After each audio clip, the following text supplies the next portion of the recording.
Hello, Rufus King Nation. This is Anthony Lauer, art and design teacher at Rufus King High School, and you're listening to Episode 6 of the King's Cast, a podcast introducing our listeners to the men and women working each day to teach the next generation of Rufus King generals. Today, we're talking about American Sign Language and the deaf and hard of hearing community at Rufus King High School with full-time educational interpreter Samantha Watts, one of Rufus King High School's passionate interpreters. In our conversation, we will also discuss how the International Baccalaureate program aims to develop King students into inquiring, knowledgeable, and caring individuals who strive to create a better and more peaceful world. Thanks for taking a few minutes to listen today. All right, good morning and welcome back to the King's Cast. I am sitting today with Samantha Watts, Educational Sign Language Interpreter in the DHH Department, also known as the Deaf and Hard of Hearing Department, here at Rufus King High School. She is an interpreter for our deaf and hard of hearing students at MPS as well as here at King. Welcome. Good morning. So to get us started, now that we've given our listeners a little bit of a background of what you do and what that means for the student body here at Rufus King, why don't you start off letting us know what brought you to Rufus King? So initially I was a nursing major at UW-Milwaukee. I needed a foreign language credit and decided that we needed more nurses that know ASL. I had only known the alphabet before I started learning in the fall of 2012. So from there, I fell in love with the career and changed majors. If anyone listening is interested in the career, they should know that 40% of learning the language comes from the work you do in school for it, and 60% is from learning all that comes from the people firsthand, with a pun intended there. This involves befriending people in the deaf and hard of hearing community as well as the interpreting community and getting involved in community events, volunteering with them, working with them, and so on. It took about 6 years for me to graduate due to a change of major in school. I initially came to Rufus King IB High School as an intern in 2018. I grew up as an MPS student myself, so it was kind of my top go-to choice amongst many other reasons for me to pick King. The MPS system itself has one of the largest populations of deaf and hard of hearing students in the state, next to Wisconsin School for the Deaf in Delavan, which makes it the easiest to intern for in an educational setting. And the more students, the more variety in signing skills for me to practice my code switching skills for, future jobs I may take, like after school. I plan to be here for a very long time. And since 2018, we now currently have about 6 interpreters, but could honestly use more due to the workload being so heavy. And obviously this shortage with teachers, there's a shortage of interpreters as well as in the state. Yeah, for anyone out there that's interested in continuing their studies in ASL, please understand the applications that specific language has in helping students in the schools as well. I have my best friend's partner owns a salon, but also studied in college ASL and wanted to be was going to be one of the only barbers in Milwaukee that offered services with ASL as well. I found a lot of people gravitate towards that as maybe the second language that they're studying, and then find that they fall in love with ASL and fall in love with the community and want to continue that aspect into whatever career they end up in. So I think that's a very common story that I've heard, at least, and it's good to hear that that's what brought you here.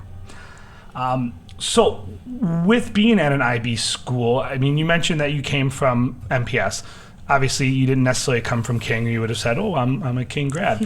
But you grew up in MPS, you grew up in Milwaukee. You understand King had this kind of ethos. Now that you're here, what parts of the IB do you incorporate into your skills when working with our students? As far as connecting with IB, if a student is taking an IB class, I'm there to interpret for it. So my job is to bridge the communication gap between hearing English language users as the staff and students to deaf and hard of hearing students. By the way, deaf and hard of hearing is the politically correct term to use. Hearing impaired is usually frowned upon by the deaf community, but many people are unaware of this. So basically, when a teacher is talking, I am signing and relaying whatever is being said to the student. This also includes what their hearing peers are saying around them to provide full access for the student. Likewise, when the student is sharing comments or answers or communicates with everyone, my job is to voice for that student.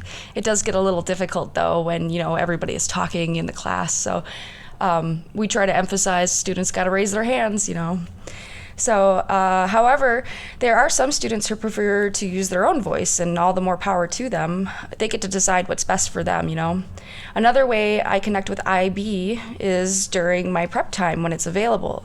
I try to get a hold of content the students will be learning briefly to understand it myself. Sometimes there aren't signs for English words, so you have to break down the concept by explaining things in depth to them with other signs. I may need to search for a sign other people may use, or worst case scenario, a student and I need to come up with one we can use during class, but it would usually only be for that class here. The point of this being is because fingerspelling is really tiresome for students to have to watch. English is technically not their first language for many of them. It's rightfully ASL. ASL also has a similar sentence structure to that like Spanish. So imagine going day by day in class using your first language with an interpreter while everyone around you is primarily using your second language. On top of that, imagine being an IB student through your second language. It's very tough, and you got to give credit to the kids for being able to stick through it. It's like twice as much work for them than it would be for their hearing peers. And to me, that is very impressive when they can strive through it. However, there are some days where they feel that all this is very overwhelming to go through it, so it's very important that the interpreter comes to class prepared to give them every bit of access to be equal with their peers. Yeah, I know that having had you in my classrooms a couple times over the last 9 years that I've been here, we've worked together on finding ways to interpret the jargon specific to science, geez. Sorry, that was the last episode I recorded. The jargon specific to art and the vocabulary that are used within mine, Mr. Graff's, and Mr. Hazlitt's classroom, because a lot of the DHH kids filter through all three of our classrooms, and you've worked hard to make sure that they are getting those specific vocabulary words, tools, processes, and that we work together to ensure that that translation comes through as clear as possible and that all instructions work well. Yeah. Well, during your time here at King and in the classes that you've been able to sit in to help our students, have you observed interpreting any projects or units that are your favorites, or even a subject or content area? Honestly, I wouldn't say I have a favorite because every day, every class is a new challenge. So I kind of like all of them because I'm very competitive, even when it's with myself. But for me, this is very interesting. I had grown up with weaker skills in math and therefore always kind of hated it. However, as an interpreter, it is one of the most visual classes to interpret for, so it's funny to think that my worst subject all these years seems to be the best for me to interpret for. Likewise, I had always been good at English, but it is pretty difficult to interpret for as there tends to be more fingerspelling than signing. Sometimes when interpreting, you have to use examples to make it make sense, but it's very easy to give away the teaching goal of the teacher and what they are trying to do, so I try to avoid that. If I were to sign some things, I may be giving away the answers to questions because many signs are iconic or they are visual. So the meaning of an English word through action or representation is already shown. There are, however, many arbitrary signs that don't visualize the meaning of the words that could have any number of reasons for why the sign was picked to represent that meaning. On top of that, every region or location, generation, race, ethnicity, and even gender may have slightly different influences on the sign or dialect of American Sign Language. We've had students move here from out of state, and often I will ask them their preferred sign for things, just like how we would ask, do you say pop or soda? Bubbler or water fountain. Yeah, that one, I actually just talked with a student recently about that one, and she said, what's a water fountain? And so sometimes there aren't really signs for English words, so you have to break down the concept, explaining things in depth to them with other signs. So then it's also interesting to note that all sign languages are not the same. Every country basically has their own, just like they have their own spoken language, and often countries may borrow signs used from other countries, but most of the time, the only thing close to a universal language would be natural gesture. However, there is this one called Gestuno, where there's about 156, I think, roughly standard signs for other countries when they come together. For example, we have the Deaflympics. It's like the Olympics, but for deaf people. Okay. It's actually going on right now, and Taylor Koss. Not in Japan. No, actually, I can't remember which country it is because I haven't kept up with it this week. But Taylor Koss from UW Milwaukee is there right now, and he's on our running team. It was a 4-people running team, and they actually just won a bronze medal for that one. Awesome. Yeah. That makes sense that there would be some form of universal country labeling, because I remember the first time I studied abroad and had to realize that I wasn't going to Florence, Italy. It was called Firenze because that's the Italian word for the name of the city, but we have, I guess, for lack of a better word, an English name for the city, and that can get quite confusing and would then on an international stage when trying to interpret, just as different languages get interpreted that way. Yeah, actually, it's really funny because one time my boyfriend and I were driving towards Oconomowoc, and we were on the freeway, and I noticed that a semi had a gas cap that wasn't closed. Mm-hmm. So I looked at the driver and he looked at me. I pointed at the gas cap and then I gestured as if I were opening like a jar of mayonnaise or something. And then he looked at like back sort of as if he could see it from his position. And then the rearview mirror will tell me all. Yeah, he put on his lights and he pulled over to go fix that. So natural gesture really goes a long way. Yeah, within my family, for whatever reason, we just go like this to jingle for keys, which I know is very similar to bathroom. But we do like toss me the keys by shaking a hand in that way. Yeah, communication, man, it finds a way, as Jeff Goldblum says, for life finding a way. Next question for parents and students out there. What advice do you have about being successful students at Rufus King or being successful DHH students who, as you mentioned, sometimes are struggling to hear their first language and their second language and speak their first language and second language throughout the day? I apologize for my misspoken there. I feel like I have a lot of advice. I'd like to write a book on like how to succeed in college before you get there kind of thing, because I just have so many things I'd like people to know. But the best advice I currently have to be successful here or in general is if you don't understand something, just ask for help. You can't expect somebody else to do that work for you, and during class is the best time to ask questions because it's what your teachers are here for. There is bravery in that too, because too many kids have questions that go unanswered because they're too afraid to ask. So you really have to think about your future even if others don't. So right now you might feel like you won't need what you're learning, but oftentimes you're learning more than you think you are. And in my opinion, what you learn the most in school is how to solve problems. I also recommend that you boost your studying skills, figure out what tips and tricks help you to remember things and to better prepare for exams and homework. It's not enough to just do the work and turn it in, What would be the point of that if you don't actually understand what you're writing down? College my first year would have gone a lot smoother if I basically knew how to study, and we know that we need to study, but how is the question? And if once you figure that out, you can walk into your college or university much better prepared than you would have otherwise. Plus, on a side note, I also recommend that if you need a foreign language class in the future, consider taking sign language if it's available. You may not travel everywhere or meet many people that speak certain languages, but anyone can become deaf at any time, and it's nice to have something to fall back on. Not to mention, studies show that babies can learn to communicate with signs sooner than they can learn to speak. So if you want to know why your baby's crying, you just have to work through it with them, and it's best to learn it with them. Also, research has shown that people who know sign can communicate even after having problems like, let's say you had a stroke, because the language process actually affects a different part of the brain than spoken languages. It's physical.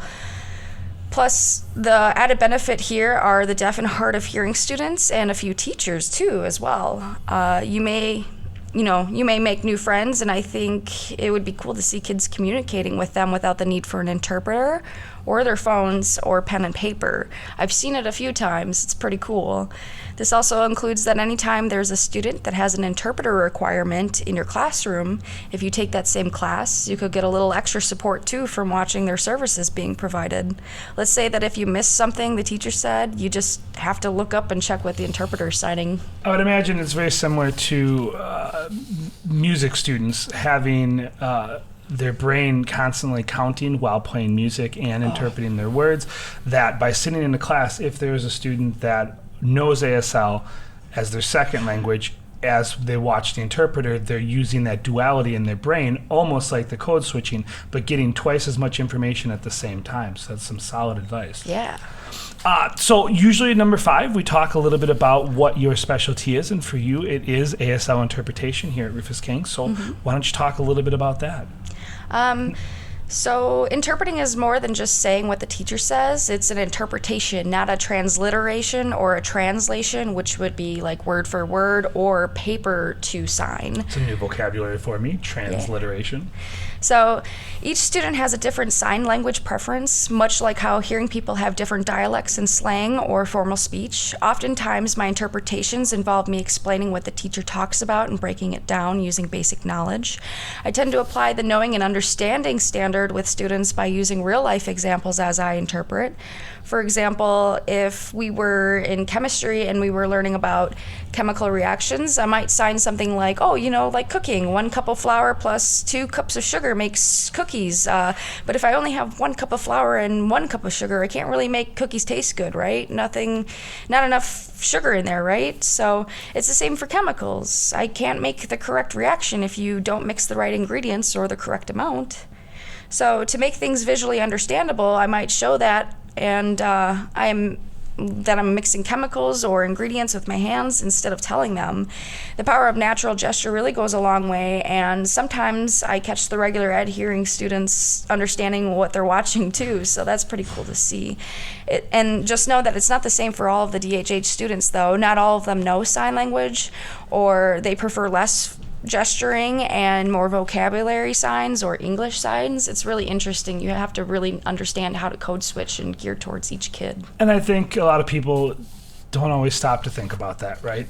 When you're walking around in your first language, especially as someone who has their hearing intact, you don't necessarily realize that maybe your classmate is choosing a different set of words, that they might be code switching, or that they might have come from a different state, so they have those regional dialects. Again, going back to the bubbler versus water fountain, Coke versus pop versus soda. Yeah.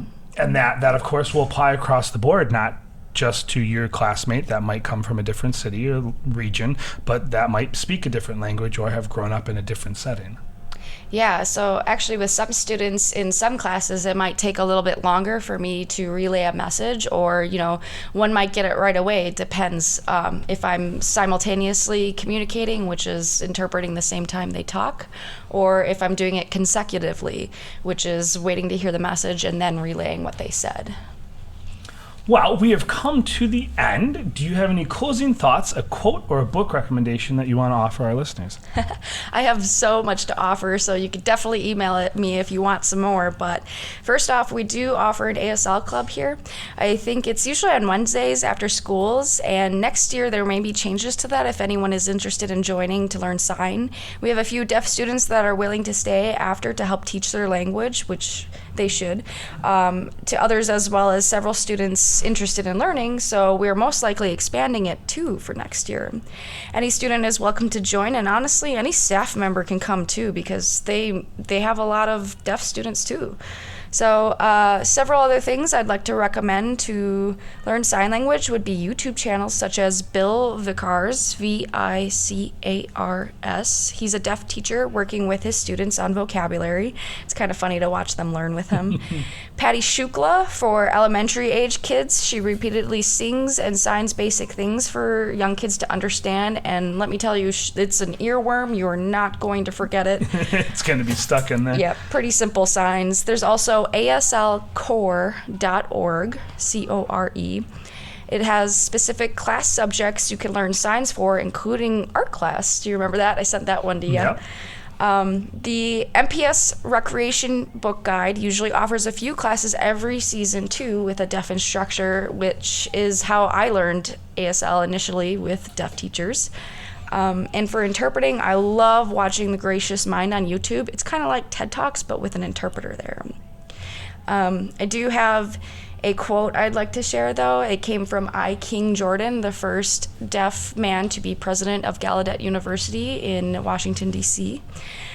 He said that deaf people can do anything except hear, which is absolutely true, because I know of deaf doctors and nurses, firefighters, rappers, and even DJs. So is just another level of the accomplishments that happen, not only from our students, but from the staff that continually try to work with and make sure that every student gets the education that we're trying to offer. The quote, though, again, the only one thing is not being able to hear. Everything else is just what connects us as humans.